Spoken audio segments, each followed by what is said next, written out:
Welcome I have no idea what's going on, guys. This could be a major fiasco. to Lighting for Profits, your #1 source for all things landscape lighting. Powered by Emery Allen. From lighting design, install, sales, and marketing. And almost like, okay, is this where I get beat up in front of my friends? Like, what's going to happen? We discuss everything you need to know to start and grow a successful landscape lighting business. That's what I like. Now, here is your host, Ryan Lee.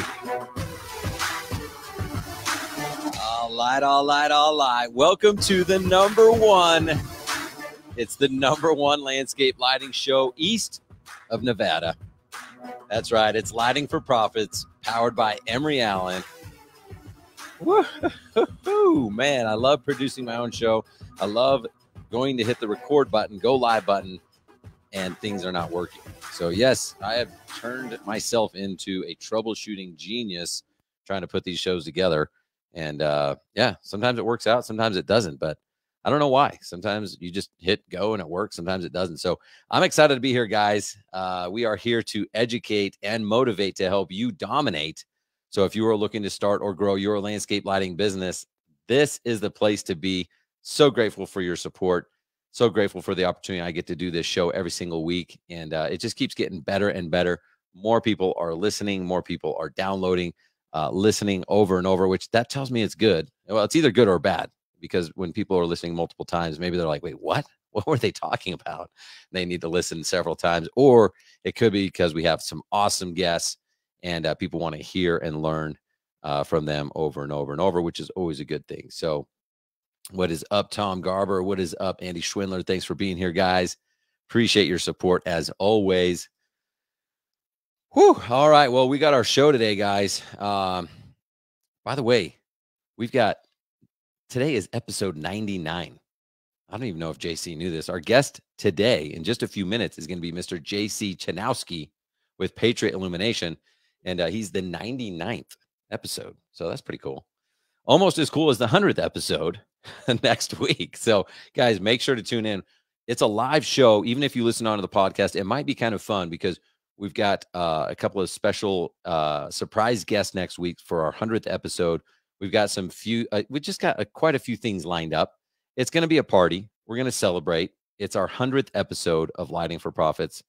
It's hard to imagine. It does not seem like it's been that long.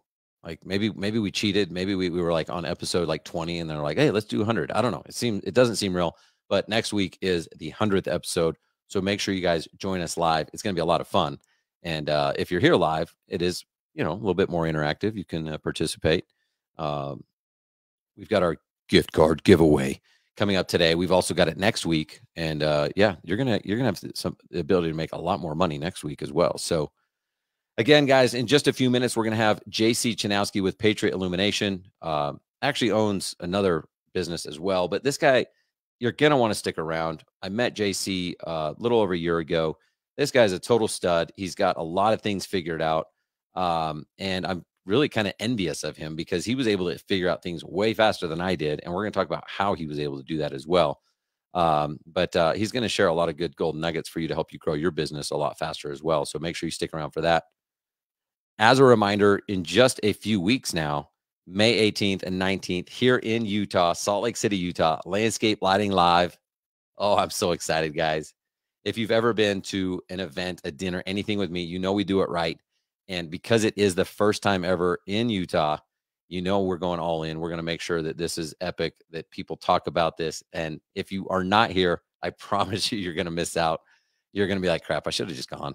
No more. Why did I make all those excuses? We've got a special guest, mentor, Chris Applestadt, coming into town to help teach as well. He's absolutely killing it and crushing it in his business. And even our attendees list, I'm looking at the attendees list. I'm like, hey, I know them. Like, it's going to be good, guys. It's good. It's going to be good. So make sure you get your ticket. Just go to landscapelightinglive.com and get your ticket right now. We got to get with the hotel our final numbers. So if you have questions or you're like, should I go? Just call me, message me, whatever. Like, you got to make your decision now. All right, guys. So Landscape Lighting Live coming up May 18th and 19th. We've got, of course, we've got to thank Emery Allen, right?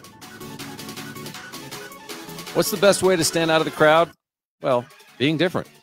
Set yourself apart from others in the lighting industry and impress your customers by installing Emery Allen bulbs in your next project. You'll discover a higher level of quality across the board, from the bulbs themselves to the top-tier customer support you can expect to get if you have any issues or questions. Right now is a great time to make the switch. What do you have to lose? Email Tom G at emeryallen.com, and he will hook you up with discounted contractor pricing. So just email Tom G at emeryallen.com and get your account set up today. So grateful for Emery Allen's support, and the word is catching on. So make sure that you get with Tom G at emeryallen.com and get your discounted contractor pricing and make the change that you know you've been looking for.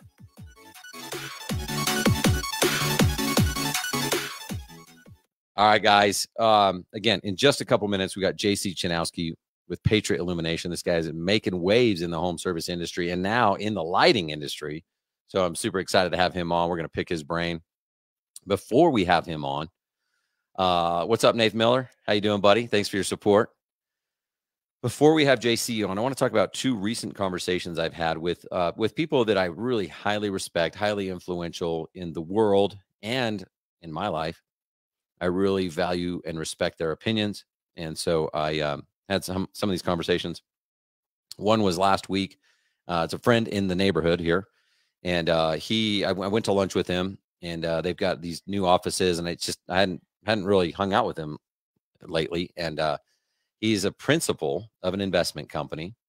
He's also the COO of a $60 million a year company and a CEO of another company. I'm like, what? It doesn't even make sense. But yes, he does all these things, and he seems like totally chill still. I'm like, why are you not stressed, bro? He's got young kids. I'm like, I just don't get it. But whatever he's doing is obviously doing very well because he's highly influential in these businesses as well. So he's got, he's way smarter than me, way more talented than me, and all this stuff. And so I wanted to go to lunch and pick his brain, kind of share with him some of these ideas that I've got, these opportunities I've got. And, it's interesting. We talked about some of these opportunities, and I was kind of expecting him almost to tell me what I should do and like what I wanted to hear. Like, I'm going to tell him this, and then he's going to agree with me. And then I'll be like, yeah, that's what I'm going to do. But that didn't happen. Right. And so, in fact, he didn't give me any of the answers I wanted. I was like, what the heck, dude? Like, I thought we were friends. I'm supposed to tell you this really cool thing, and then you're supposed to tell me what I want to hear and agree with me. And that's how it goes, right? But no, that didn't happen. And I think sometimes you need to hear what you don't want to do in order to know what you want to do. I don't even know if that makes sense now that I say it out loud, but it probably makes sense in like a weird fantasy way. But we talked about some really cool opportunities, and he gave me some things to chew on. And again, it was just an awesome experience because here I am in front of this person who has like the brain power to help me out. He's been involved putting massive deals together. He understands business more than I can even imagine. And again, I thought he was going to just like either agree with me or say, hey, why don't you do this and lay out my life in front of me? But that's not what happened. But it was still very, very such a cool conversation because I was bouncing things off him. And even like, again, he didn't tell me yes, no, or this is what you should do or anything like that. But just speaking out loud to him and then him kind of asking me like questions and kind of playing devil's advocate a little bit really gave me so much clarity. And like, I'm like, wait, why do I want to do that? Like, why? Doesn't even make sense. And so it's funny because as a business coach, I ask people all the time, why? Like, why do you want to do that? And, here I am needing coaching, needing mentorship. And it was so powerful because someone asking me why. All of a sudden, I kind of came up with my own answers. And while I was sitting there with him, in my mind, I'm eliminating like big, huge opportunities that I was before the meeting, like 30 minutes before, going like, this is the future of my life. And now I'm like, why? I'm like, why? I don't know why. Like that doesn't even make sense. Right.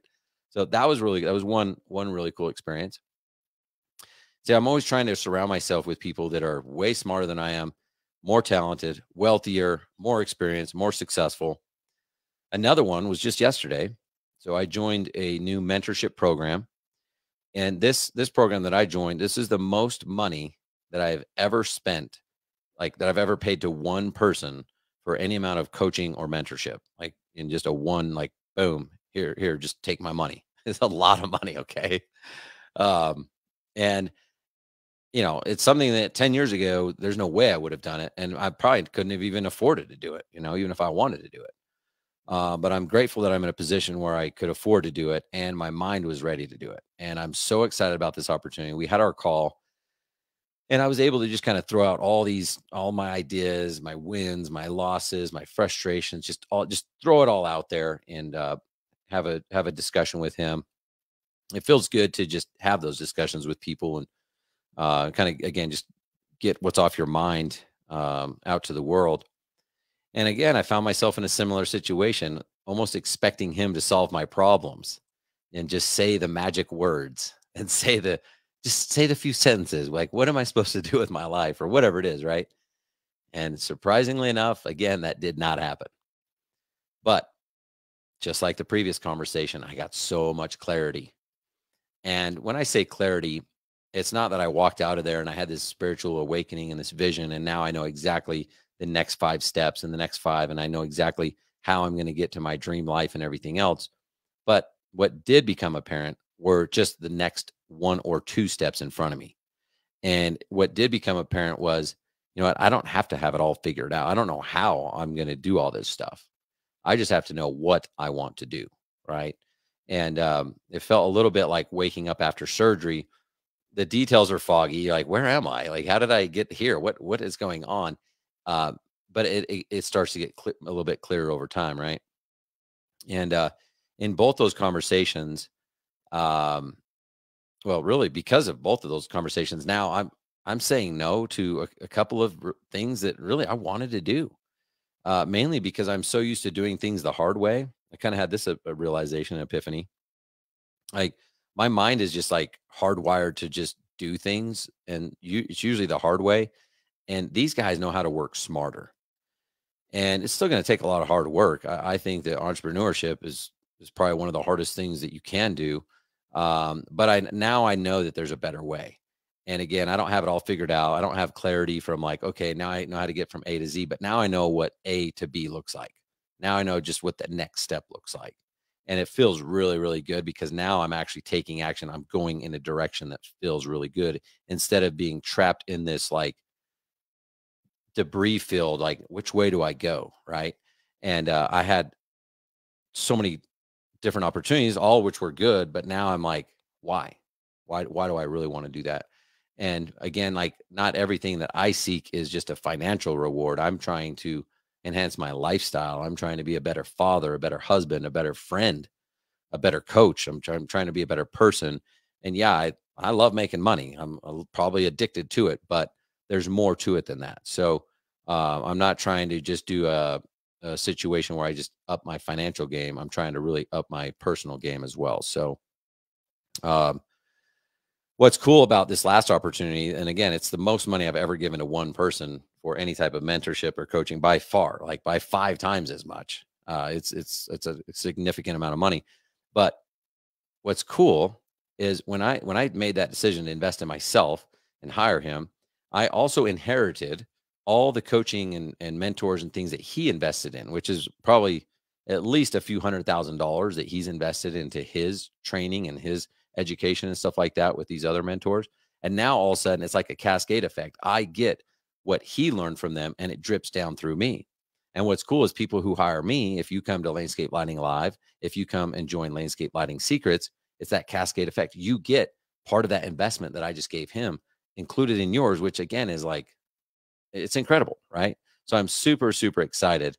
And I just want to urge you to be part of a community. Get out of your comfort zone, get a coach, be part of this, right? And it's interesting because I tell people all the time, people need, not want, people need landscape lighting from you today, right? And if you convince yourself of that, you're much more willing to ask them to earn their business, right? And not let them think about it. Because at the end of the day, you're doing a disservice to your client by letting them think about it, because they're going to go with your competition. And you don't want them to go with your competition because after all, you're better, right? Like, you know why you're worth more. You know you're going to offer them better service. You've got those 5-star reviews, all that. And so what's interesting, I was having this talk with him yesterday, and he's like, it really became apparent that I've been giving value, which I love doing. I'm not going to stop giving away value for free. My goal is to help people be able to afford my coaching program and not have a dime come out of their pocket. Because if you just listen to just today's episode of the podcast with JC, you'll be able to implement what we talk about and earn enough money to be able to afford any coaching program you want. So it shouldn't cost you anything. But I kind of got like on my heels, and I was like, I love giving value so much that I lost track of what I was doing. And I realized people need to be called out. And perhaps it's you listening right now. Maybe you need to be called out. And people need landscape lighting secrets from me today. All right. And so this is me calling you out. If you're hearing this, if you're watching this, I'm no longer going to let people think about it. I'm no longer going to just add value and hope that you get something from it. I'm calling you to action. I'm calling you and I'm urging you to schedule a call with me. So I know I can help you, right? I know I'm doing a disservice to you by letting you think about it and you thinking, well, maybe next fall, maybe next spring, maybe when I'm ready, right? You're never going to be ready. So go to landscapelightingsecrets.com, schedule a call with me. We'll get on the phone. We'll hash it out. Now is the time. Now is the time. I'm not going to be sitting on the sidelines anymore. I'm going to jump in the game with you. I'm going to urge you. I'm going to constantly call you out. I want you on my team. I want you to succeed. And I know that I've got the ability to do that. It's a calling within me that I have to do this, right? So go to landscapelightingsecrets.com, schedule a call with me, and let's light it up. All right, guys, now it's time. I mean, the reason why you guys all came here was not to listen to me babble about my life's calling. Maybe it is, maybe it's not. But right now, I think it's time to get our guest coming. So if you guys are ready, let me know in the comments. We're going to get our music going and get our guest coming. Let's go. Maybe. All right.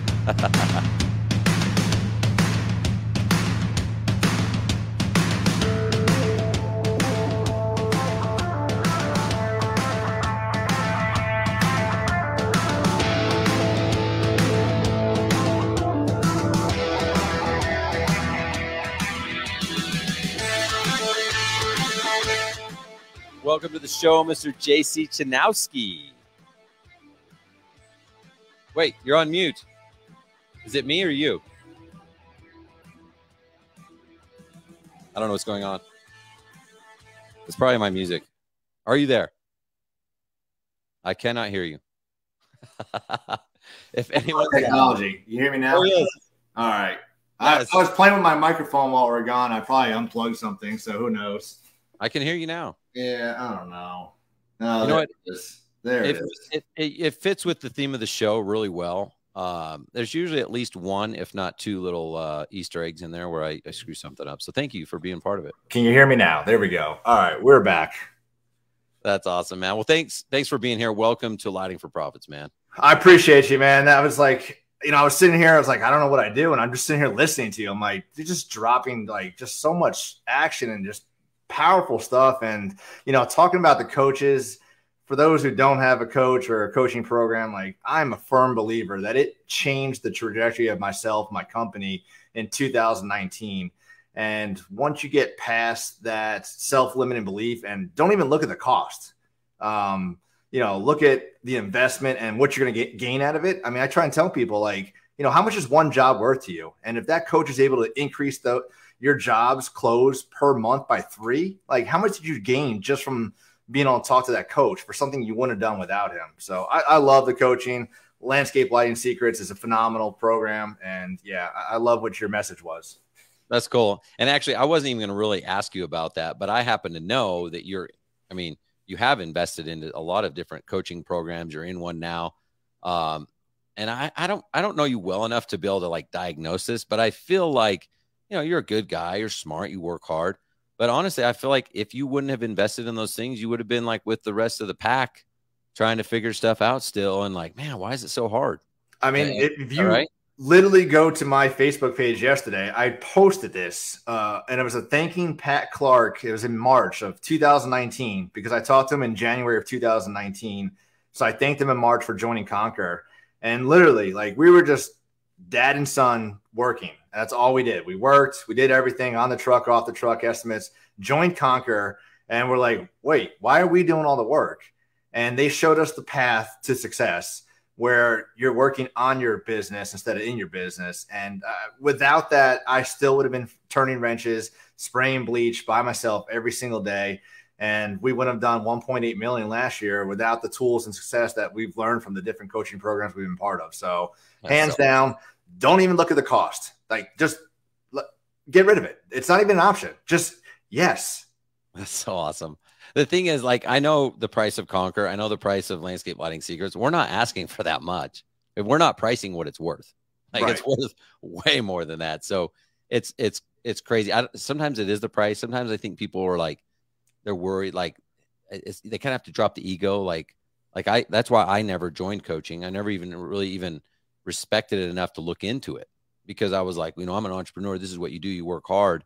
And I'm like, dude, I look at you and I'm like, wait, dude, like, why didn't I do that? I could have shaved off years of torturing myself. And I'm like, so pissed. Yeah, it's insane. And like, people get so wrapped around the cost and like, that's so expensive. Like, I don't need that. Like, no, you do is the problem.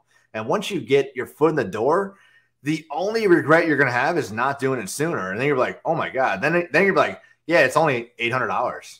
Only, yeah, exactly. It's only $800 because I just got $30,000 of value added to it by, hiring people, putting more trucks on the road and filling the schedule. So it's just a no-brainer. And yeah, I don't know too many people that have ever invested the time and the money and the work and walked away from and say that was a bad idea. It's usually the ones that just get in there and like, yeah, I'm not going to do that. That's silly. I don't want to do that. Blah, blah, blah. Those are the negative ones. Those are the ones that don't want to grow. Those are the ones that want to be stuck in the truck all day.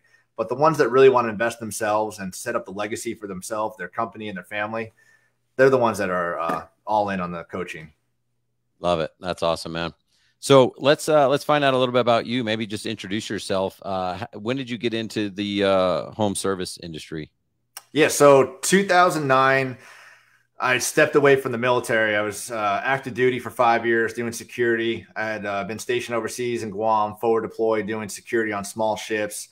And I had a really good career. I mean, I fast tracked up the ranks and had a great, just a really amazing career. Did a lot of fun stuff. I drove small boats. I shot big guns. And there's no, looking back, I can't look back at a moment and say, like, this was awful. Like, we've had some shitty moments. Sorry if I curse. But, like, overall, my career in the Navy was phenomenal. And I can look back today and say, because of the people I was involved with that were my leaders, molded me into the person I am today. But 2009, I stepped out. I started Cape Fear Pro Wash with my father. I get called back to active duty in 2010. And then I ended up staying out of the state for the next 4 years. I went back to New York, went recruiting duty, came back to North Carolina with my father, went back full-time active duty Navy. And so I was running the washing business part-time, full-time Navy. Then I started the Patriot Illumination in 2016 with the Christmas light industry, which was the best thing that's ever happened to me in my entrepreneurial career. And, we just started growing a little bit. Like, we were just busy though. I was working full-time, Navy, part-time washing and lights. And then Conquer happened in 2019. And that's where everything just changed. I was able to actually step away from the military at that point, grow the company. We went from just dad and me to 22 people, 22 team members at our peak. And we're able to pull off 1.8 million last year. So it's just been a real fun journey. I mean, just the people that I've met, the experiences that I've made, meeting you, speaking to you in Nashville at a bar about how to install my first landscape lighting job on a bar napkin. Like, who does that? Like, literally, awesome. Like, we went back out 2 weeks later, look at the napkin. I'm like, yeah, Ryan said, just do this. So it's just been a really fun journey. And I just appreciate everybody that's been involved in it, and my team and people like you that are just there to encourage and be a beacon of light for others to succeed. Love it, man. That is a great introduction. Couple of things. Number one, congratulations on your success so far. I feel like it's amazing, but I also am like, dude, I know this guy. This is just the beginning. So this is so cool. And I'm glad I get to know you now, because I feel like, oh, this is like, remember when JC only did 1.8 million, so that's cool. And then thank you for your service and for serving this amazing country. I admire everybody who makes that commitment, and thank you, man. Appreciate it. Appreciate it. Yeah. Thank you. Maybe I don't know. Do you have any cool stories? I feel like we could just talk about the Navy. Like, I heard you talking a little bit about it at Clipicon, and I was like, dude, I just want to like have like fireside chats with JC and hear about like these stories that you're part of. And I know not all of them are awesome, have awesome endings and everything else, but like you really learned a lot about leadership, a lot about culture. Can you share with us a story or about a leader that affected you, or how you were able to be a leader in your portion of the Navy? Yeah, real quick, I'll share a story. One of my favorite missions, it was called EMEO. It's Embarked Maritime Intercept Operations in the Philippines. And we were out there on a U.S. Navy ship. It's actually a civilian ran ship. There was Marines and helicopter squadron, and our team was out there. And we were on the small boats. And really what we're doing was we're like jumping islands trying to find pirates and just like intercept with all the tech geek guys listening to cell phones. So our training for 6 months was literally like the helicopter would go out, they'd find the terrorist, whatever it is, a mock ship or our ship. And then we would deploy our 2 small boats, come up there. The helicopter would come swooping in and stop the boat from moving. Sniper in the helicopter. We would come in. One boat would come in, drop off 5 Marines, fast team, jump back out. The Marines would secure the ship. We go in, pick up the Marines, and the next boat would come in and drop off another 5 Marines and just like secure the boat. And we just did that for 6 months straight. And it was just so incredible. Like we did nighttime operations with night vision goggles, which is the worst thing for me because I'm like damn near blind in one of my eyes, in the dark. So, but it was just like such an incredible experience to be out there with just junior sailors aging from like 18 to 50. And there was just a gap, but everybody was able to work together. And that's the thing about the military is you don't wait till a certain period to become a leader. Like as soon as you get to boot camp, they're pushing you to become a leader. Like they're not going to say, well, we're going to give you a grace period of 2 weeks. You have to be a lead technician or operations manager to become a leader. They're pushing and graining you to become a leader very young and develop yourself to get the good positive traits of leadership. So that's one thing that I was able to bring to our company is like, we don't wait. Like we want you to lead from the start. Now, I'm not saying we want you to come in here in day one and start bossing people around, but we want you to understand that like, if there's a time where you're alone, like take some charge, or if you got a new guy that just came in, you can also lead them by example. So being able to empower your team early instead of waiting for them to hit certain like criterias or wickets or whatever you want, qualifications, you're able to give them that empowerment to feel good about themselves and want to do better and want to step up instead of like you're just constantly shutting them down and they're like, well, I'm just going to be quiet in the corner. That's not what we want. We want people engaged. We want people looking to get to the next level. I love that. I love that so much because traditionally I think of leadership as like, yeah, once you qualify, you get that medal, you get that certificate. Now you're the boss, whatever. But I've heard you talk about this, and I love it because if I like sports, so like you see some of these rookies come in, and like they are the rookie on the team. There's other people that have been on the team 10 years, and they don't have to be like, okay, you're the leader. Like they just come in and out hustle everybody, and they rise to the top without even it being assigned, Yep. And that's exactly what you're talking about. These new people on our teams can just, maybe they don't know as much, and maybe they don't know how to design or install or do the thing or whatever. That's okay. They can still be a leader, and we all influence somebody. We're always influencing. So do we want to be a positive or negative? Right. Yeah. So and it's really good too, especially at a young age, that you're teaching your team these skills, even if your kids, because what's going to happen if you're a 21-year-old in that position and you are the leader, and then you got a 50-year-old there that comes in and tries to, outrank you or just outshine you. You just got to be able to control the situation. That's why it's important to, at a very young age, to be able to understand the good traits of being a leader. And again, I'm not the same leader I was 5 years ago. I'm constantly training myself to be better. I'm constantly judging myself, critiquing myself. I mean, like when you saw me at Clipicon, the first thing I said to you was like, what could I have done better? Like, I want to know what I'm doing wrong. Don't tell me what I'm doing good. Like it's good to know, but you got to be able to accept critiques from everybody else, because in our heads, we're thinking like, yeah, this is perfect and I'm doing everything right. But that's not the reality of things. And unless somebody is able to tell you and you're approachable and able to accept that feedback, you're going to keep constantly doing the bad things, and you're going to create that toxic culture and become a toxic leader that nobody wants to work with. Yeah, that's cool. What was the hardest part of being in the Navy? Well, probably when they tried to make us not drink for 6 months at a time.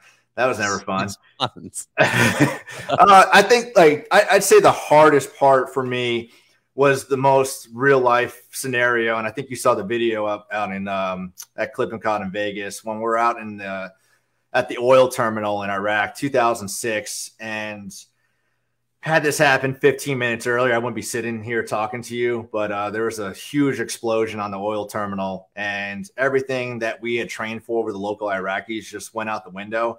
Like, all our guys reacted flawlessly. Comms, I was the comm guy, so I was communicating with the local ships, the other oil platform, and all our guys on the platform. We thought we were getting attacked. Turns out it was just an oil pipeline that blew up, but we didn't know at the moment.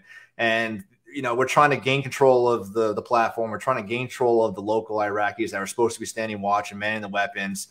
There's, people that suffered casualties really bad in the water, and we didn't know what to do. I mean, we just you train for these things, just like when you go out on a job and you train how to do an install and something goes wrong.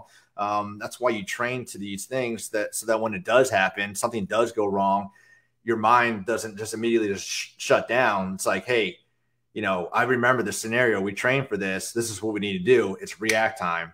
And it was the longest, probably 6 hours of our lives waiting to know what was going to happen while smoke is just fluming everywhere. Oil's, coming out of the thing. Fires are going off.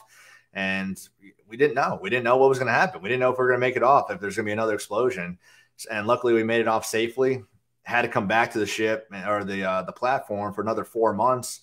With, I think it was like a month or two with no running water, no electricity, and just showing up. So, but wow. Again, the lessons that I learned from that, the leadership, my leaders that were above me that stepped up, and just the whole time, the integrity and just the control, the positive stature they were maintained the whole time.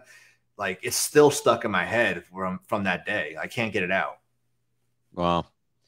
I mean, just completely from like an outside perspective, I look at you and your journey so far, and I'm like, dude, all these things have happened for a very specific purpose. And I don't even know all the details. I'm sure you've got stories after stories, not just in the military, but then afterwards, starting your business and having days where maybe you wanted to give up, and other days like, this is awesome, this is so easy. And then the clients yelling. I mean, there's so much that happens, but it's molded you into this, just like, you're like a superhero for me, man. I'm like, look at this guy. Now all of a sudden you're doing Facebook Lives and you're just doing all this stuff. And I just feel like, dude, all your experiences were for this defined purpose, I feel like you figured out something that most people completely miss. And I think it's because of your history, because of your story, who you are as a person and stuff like that. And I think that what I wrote down was, if you want to reach your dream, build a team. And I think that, like, for me, I started this landscape lighting secret thing, not knowing how. I still don't even know what I'm doing. I mean, I tell people that, I'm like, I don't know what I'm doing yet. I'm still trying to figure it out. That's why I just invested in an expensive mastermind, right? I'm still trying to figure this out. I'm always trying to just get 1% better every day. And I don't think I chose to be like the pricing and sales guy. Like, that's just me. Like, it chose me. And like, I have this calling. I wake up in the morning and I'm like, I got to go. There's someone out there that needs me. Like, I've got to, as tired as I am, I don't want to do this. I don't want to do the Facebook Live. Someone needs me. Right. And I feel like you are the king of culture. Like, it shows you, like, I don't know what you have to say about that, but do you feel that? Like, how do you feel doing the things you're doing right now? Yeah. If you talked to me 6 months ago, Ryan, I was all in on both my companies, mainly the Patriot side, though, and just focusing on that. And I don't know what happened over the winter after the light season. Like, something just switched in my head. And I started just doing daily postings, and I would just do some motivational postings. And I don't know. I don't know why I was doing it or who I was doing it for, but I just started doing it. And I tried being very consistent about it. And I get people just randomly thanking me. I'm like, hey, that was a good post today. Thank you. And I'm just very humble, and I'm like, thank me for what? Even when my kids thank me, I'm like, what are you thanking me for? Like, I just, I don't know. And it just kept going. And like, I remember a text coming through while I was running, and he said to me, you're an inspiration to me. And like, I just realized that like my only goal right now in life is to inspire or motivate one person every single day. And if we bring a smile to somebody's face, that's why I wear these jackets all the time, walking around in public. It's not for attention. I don't want anybody looking at me. It's like, if I could just bring a little bit of glimmer of hope to somebody who's having a bad day, or inspire somebody to do something that they're not sure about, or motivate somebody to know that like, hey, you're not alone. Like, you know, we all suffer the same things, especially as entrepreneurs. Like we all have the ups, the downs, the depression, I want to quit. It's not all what everybody sees on Facebook. And I'm trying to like bring that to light more so people understand like, you're not alone. Like it's okay. And it's okay to talk to somebody. And that took me a long time to recognize as well, was to be able to actually, hey, I need some help. Like I'm not doing good right now. And, just having that network and people to rely on to be able to ask for help, or just ask for feedback, or, like you were talking about earlier, you were able to talk it out with somebody, but figure out that answer that way. It's just, I don't know. It's just really fun right now, I guess. And I love having fun, just to be able to help people. That's so cool. Yeah, man. It's crazy how life happens for just different reasons. And sometimes we don't know what the reason is. And sometimes we don't feel like, maybe we're having that bad day, bad week, bad year, bad decade.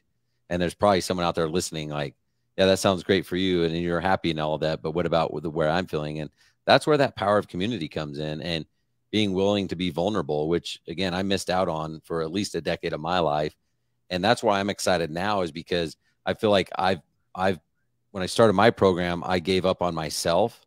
Like I was serving others so much that I forgot, like, wait, I need a coach. Like I need a circle. Yeah. Like I want to go tell someone about how my life sucks right now. Like I don't know what I'm doing. And gosh, you really, really need it. I had it before, then I started my program, and then I kind of forgot about myself, but we all need it. And yeah, we can't heal ourselves. Like we have to have a community around us. Yeah. And I'm sure you suffered the same thing about the imposter syndrome. That's like one thing that's held me back for so long, is like, what do I have to offer? And again, if it comes down, if I'm able to like motivate one person, or just inspire one person by a post or something that I've done, or a failure that I've overcome, then I feel like I have a lot to offer. Yeah, that's so true. We all get affected by that imposter syndrome. And the thing that just helps me have that right perspective is like, you know what, there is always someone that knows more than me, or one page ahead, but I'm also always one page ahead of somebody. Yeah. And it's usually just a page, or maybe a paragraph, or like a sentence, but at least, yeah, like at least somebody else will be like, wow, that's awesome. And there might be someone else ahead of you that's like, dude, that was chapter 1, bro. Like I'm on chapter 16. Like, yeah, that's great. Yeah.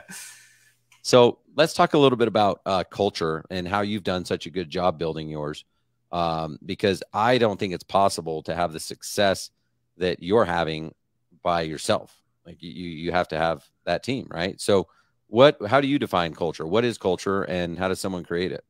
Yeah. So you're going to have culture regardless. It's either going to be good culture or bad culture. So you need to be intentional about it. And you can't wait till, you have 30 employees. You can't really wait till you're in the hiring process. It's something you need to figure out early on. And I would suggest you have a positive culture where you want people to want to come work for you. This is not 1984, where everybody's looking for that next dollar. Now they're looking for the next company that cares about them.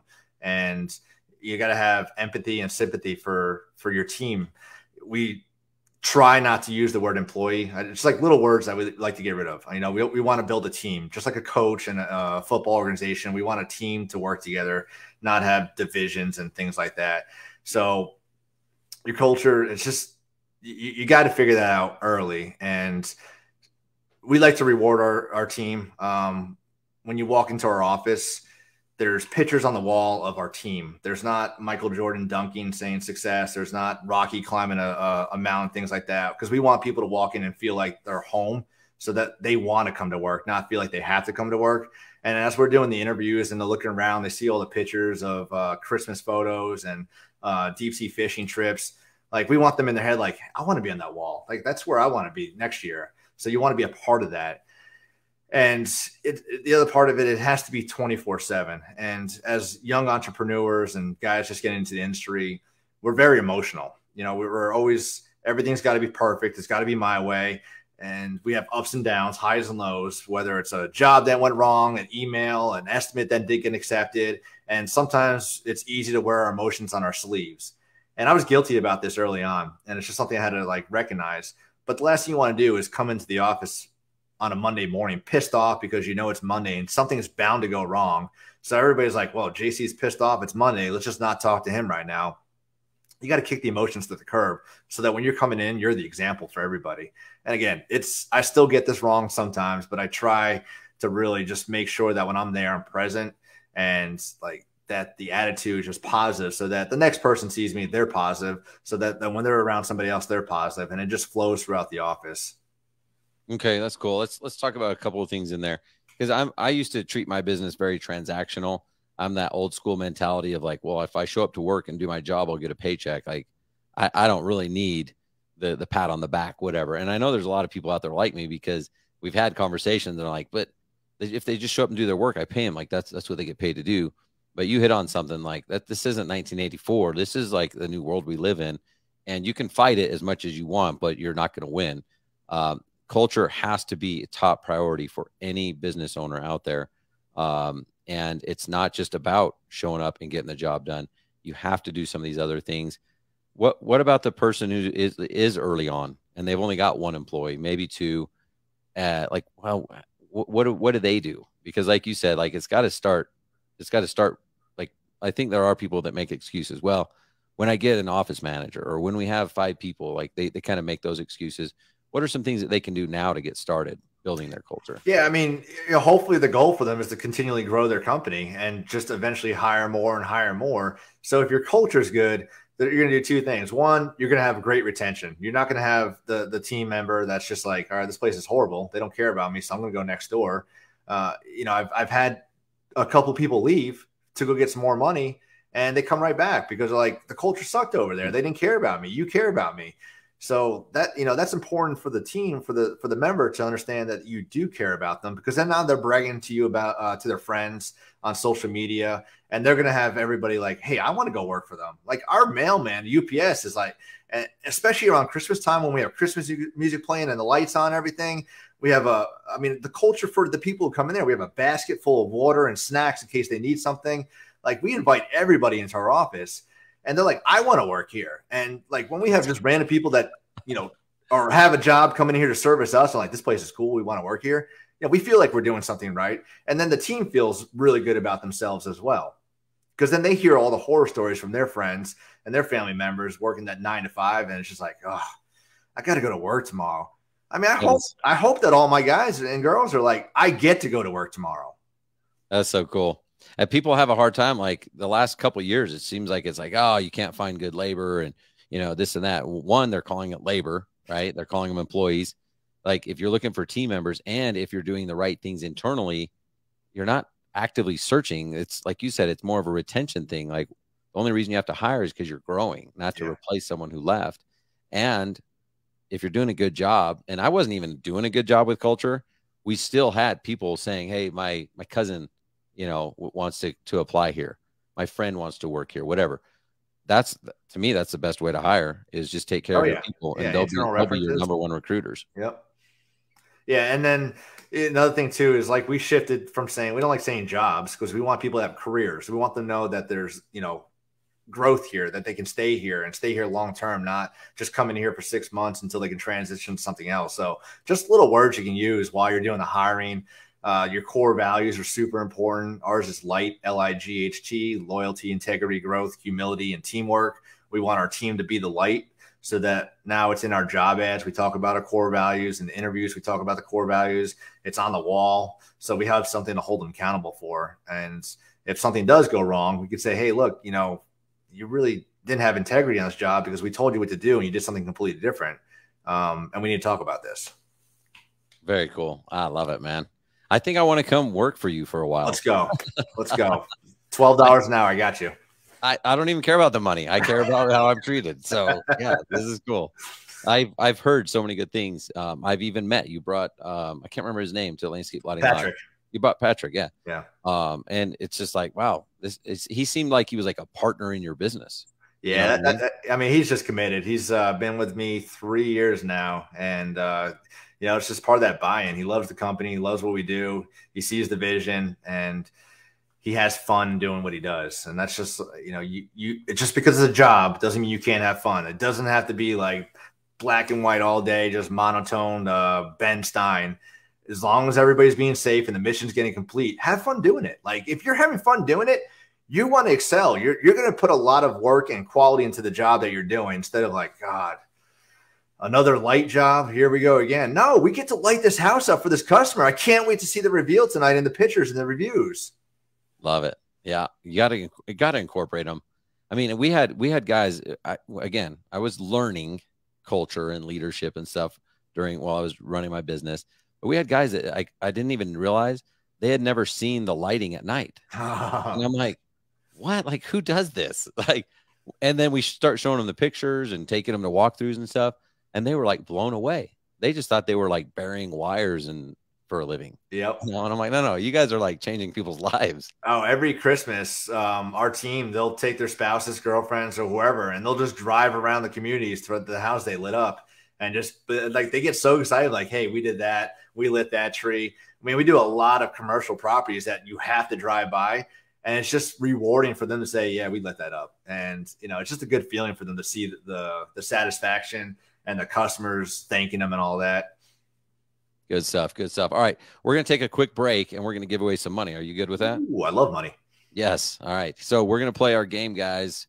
If you guys are here live, this is your chance to win free money. All you got to do is be the first person to answer it. So let's get ready with the game show.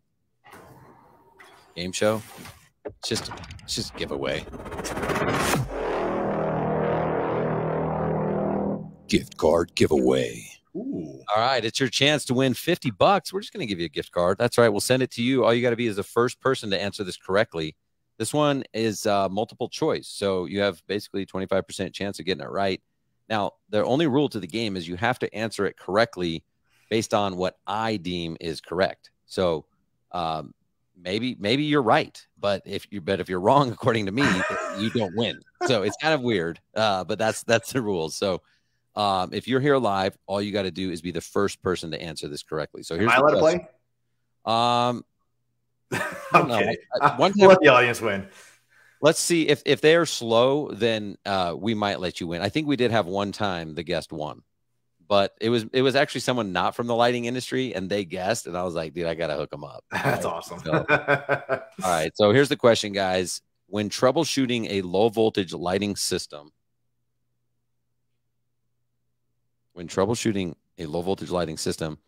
because some of the lights on a transformer are not turning on, the first thing you should check is A, check all wire connections to confirm solid connection. B, check individual wire runs to see if entire home run is not turning on. C, verify that there's 120 volt power at the outlet. Or D, verify that the timer is turning on and off. All right.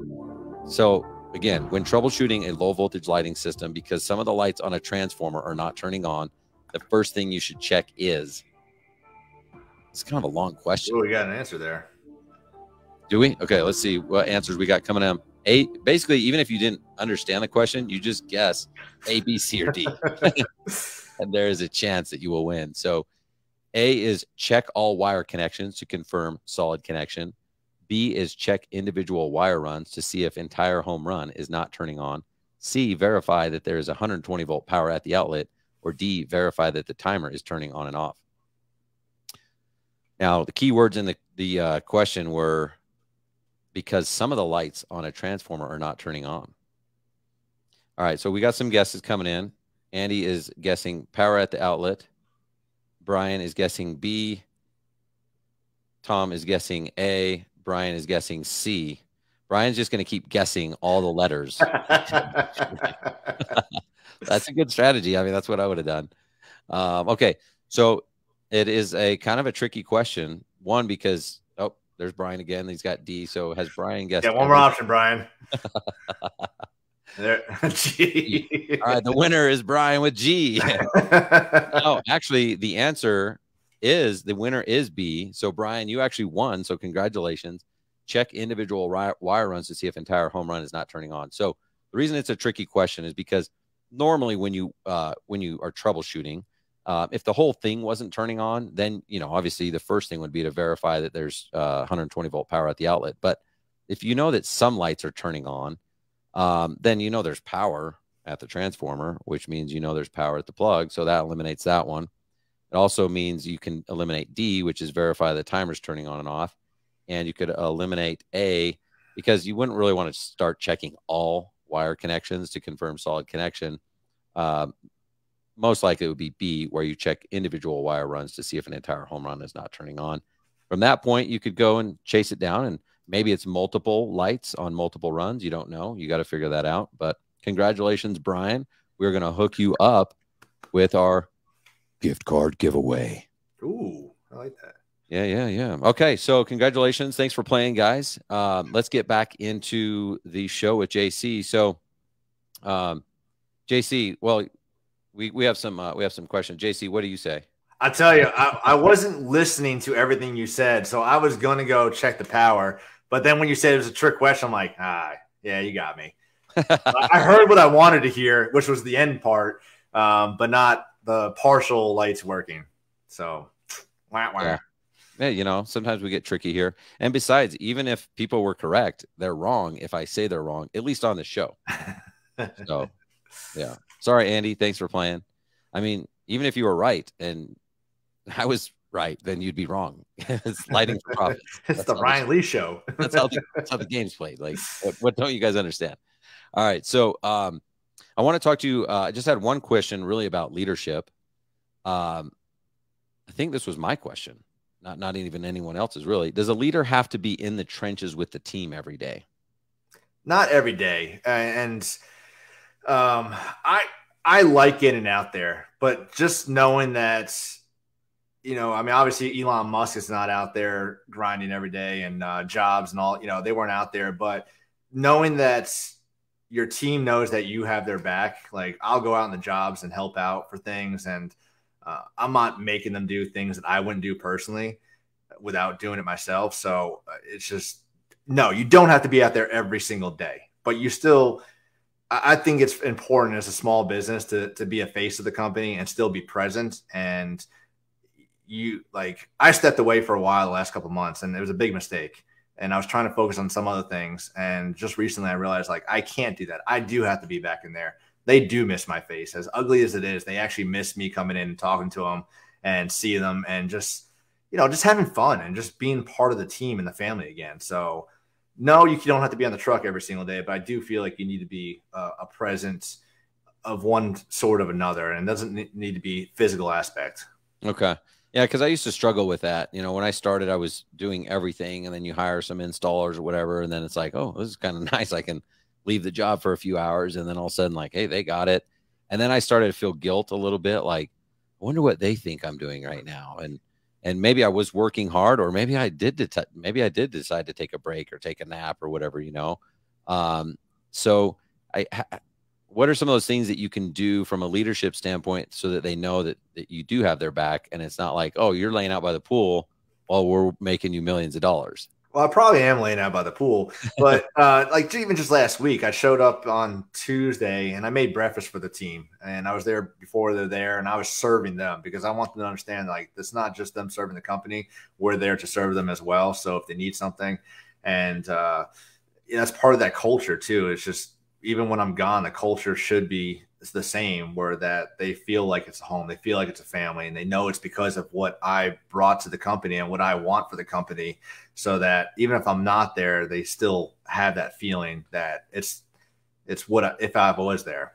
I love that. Now that's perfect. That's a perfect answer. It took me a long time to come to that realization. I mean, you don't have to be out there every day. If you show up at certain key times and show them that you do care about them, you do love them, you're grateful for them, that's really all they need. And the more you can serve them, the more they're willing to serve you. So yeah, because whether I'm on the job or not on the job, they're still getting paid every Friday. And sometimes they prefer I'm not on the job. So yeah, it's probably a benefit to them. Yeah, exactly.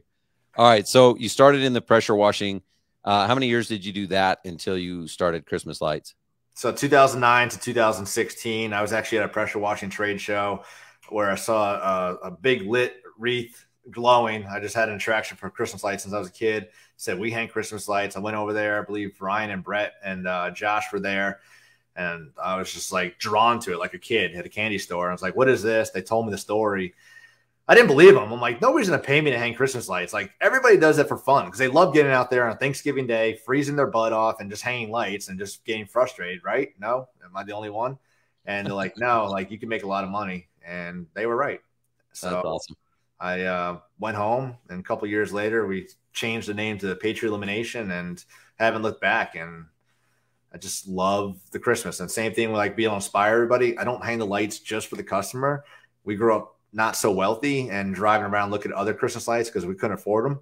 So that was like my favorite childhood memory. And now I hope that when we hang lights on a house, that somebody that's having a bad day or a family that can't afford the lights gets to see our lights and gets to have that happiness, that moment of happiness that I had when I was a kid. Love that. So cool. And, you know, now you're doing crazy numbers with Christmas lights in a short period of time. Higher revenues than most people do with their regular business in 12 months, which is so cool. I'm just like so amazed at how you were able to do that. This last month or the month before, you came down to Landscape Lighting Live, and now you're getting into landscape lighting, which, by the way, I love Patriot Illumination. Like, I love that name. Like, I would want to name my company that, but then I would feel guilty because like I didn't serve. Like, so it's just like perfect. Like the name, I'm totally envious of it. It's a great name. Appreciate it. And now you're all in with Christmas lights. Now you're starting landscape lighting. How is the landscape lighting going? It's been fun. And, you know, it's like you talked about earlier. We just kept putting off year after year after year. 3 years went by, and we said, this is the year. And finally, I just pulled the trigger. I think I was one of the last ones to sign up for your class and with Patrick and I. And, you know, when we got down there, I was like, Jesus, why did we wait so long to do this? Like, your presentation, I'm not even just trying to blow you up right now. Like the way you delivered the classroom, it was just engaging. It was fun. You're funny. And it just, I was, Yes. I really enjoyed being down there. I'm actually a little upset I can't make it out to Utah. If I had enough time in my schedule, I would go just to hang out with you and Chris while I'm out there.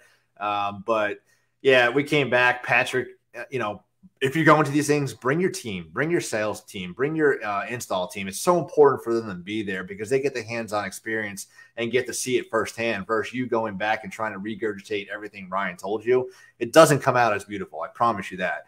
So it's important to invest in your team, bring them out there so they get empowered to feel good about what they're about to do for your company.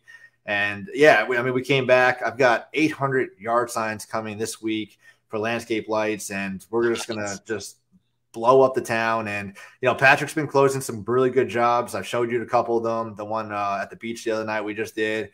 We got another one we're doing that's pretty large. I told him to take it easy in the beginning. I was like, the first 20, just keep it easy, man. Just a couple spotlights. Yeah. I mean, he had spotlights in there, but it didn't stop there. So I know the picture. I'm expecting like, you know, yeah, go start with like a 10 up lights, like not just super basic. You're sending me pictures of like all these custom lights on a multi-story, 12 night owls on porches, third floor decks and stuff like that. I'm like, good God. Like, we did not go over that at Landscape Lighting. No, we didn't drill through anything. Yeah. But no, I mean, the class was fun. And I have a passion for lights. I truly do. There's something magical about being able to transform a space. You know, it used to be just with Christmas and just be able to make this magical Christmas experience. And now being able to transform homes, residential and commercial properties at night and highlight the features. It's just so exciting. And it's going to be a fun journey. And I'm so thankful for meeting you and getting out to your class, Lonnie. So thank you.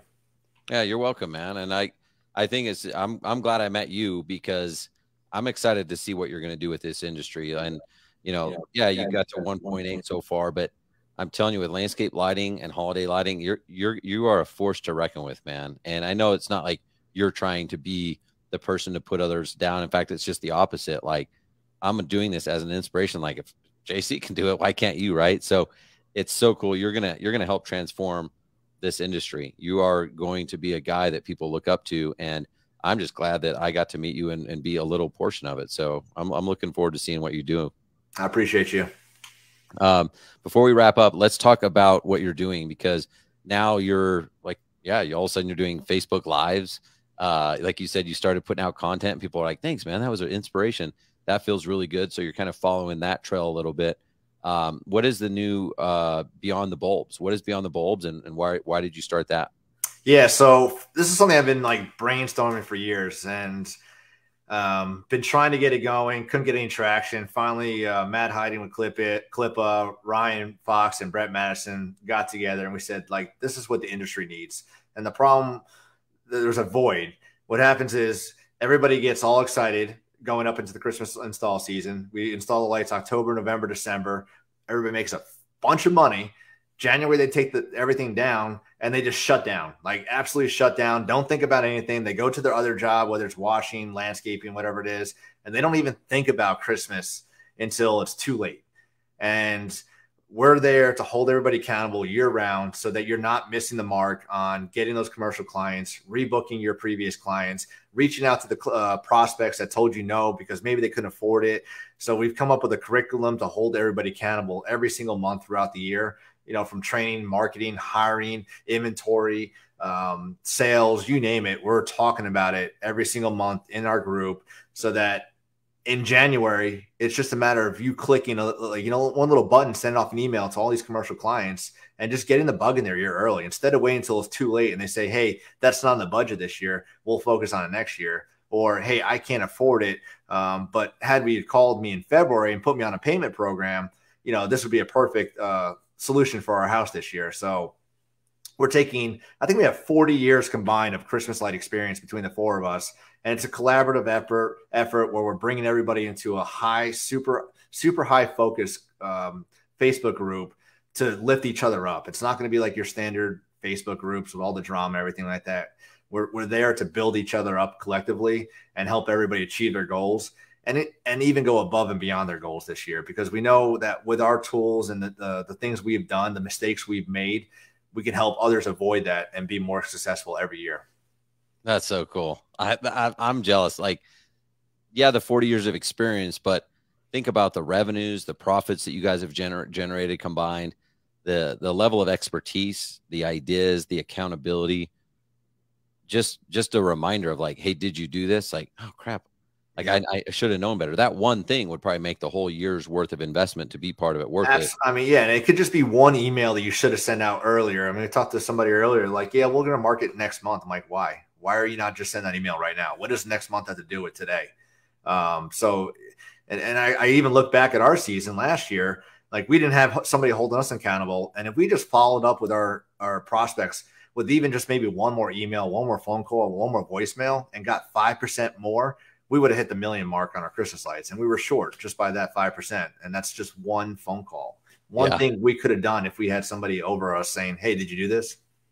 Yeah, exactly. So, well, I'm loving what I'm doing. So I'm trying not to start another lighting business, but if I do, and I add Christmas lights, I'm joining Beyond the Bulbs. I mean, that's a no-brainer. Well, let's just start a Patriot Illumination out there then. And then you get your name. Now we're talking. Okay. I would love to be part of that Patriot Illumination brand. So can I get like an honorary patch or something like that? Okay. People like think I'm a cop or I served or something. So I'm like, that's just a beard. It's just a thing. I'm actually kind of a wuss. I just got a manicure earlier. Yeah, exactly. Have you seen my hands? Like, you shake my hand, you'll be like, yeah, he's kind of. Yeah. He really is a business owner, not an operator. That's awesome. So it's going to be great. I mean, all you guys are like the real deal when it comes to Christmas lights and business and all that. So I'm excited for you guys. Anything I can do to help you guys, I'd love to be a part of that. So, all right. If someone wants to join that, get information, how do they find Beyond the Bulbs? How do they get in touch with you? Yeah, beyondthebulbs.com. It's real simple. Go over there, landing page. You find out all information. Just click for more info. We screen everybody because we're not just letting anybody in there. So we're very selective on the members for that for many reasons. And then social media, Facebook's, Instagram, if I could figure out how to use it, JC_Chanowsky, LinkedIn, YouTube, all that fun stuff. And real quick, a lot of people, they get excited to go meet Tay-Tay and shake their favorite president or actors or influential person. I'm so excited to be here with you right now, Ryan. Like, thank you. Like, I've been watching you and like, I'm like, what do I got to do to get on there? Like, who do I have to call? How much does it cost to get on with Ryan? And to actually be here finally, like, I'm so excited and thankful. So thank you. You're welcome, man. Yeah, it wasn't that hard, right? I mean, not too bad. I mean, pretty high profile. Like, how much did you pay me? Don't tell people. No, don't say. No, listen, man. The feelings are mutual. I really appreciated you coming on today. It was a lot of fun. Dropped a lot of value for people, and we both kind of have the same mission. We're just trying to impact one person out there. So if that's you and you're listening, go implement what JC talked about. This guy is, I'm telling you, he's going to take over this industry. So go follow him on his Facebook. He's doing his podcast. It's not a podcast, but it actually is a podcast. Yeah. So I'm adding the last part. It actually tomorrow is going to be a really good one. We've got custom avatars. I got a really good friend, Jill, that works with Render, and we're going to be talking about custom avatars and how you can utilize them for your company and the future of the avatar industry. It's absolutely incredible. Go to my page. You can see the avatar I posted today, and that's going to be a really good live. I'm excited for that one. Love it. So go follow him, JC Chanowsky. Just put a bunch of letters. Just match it all in. Christmas, Mr. Christmas. Yeah. All right, man. Well, thank you so much for being here, and I hope you have a good episode tomorrow. Everybody else, next week's our 100th episode, so make sure you join us live. Take it easy, everybody. Thanks, Ryan.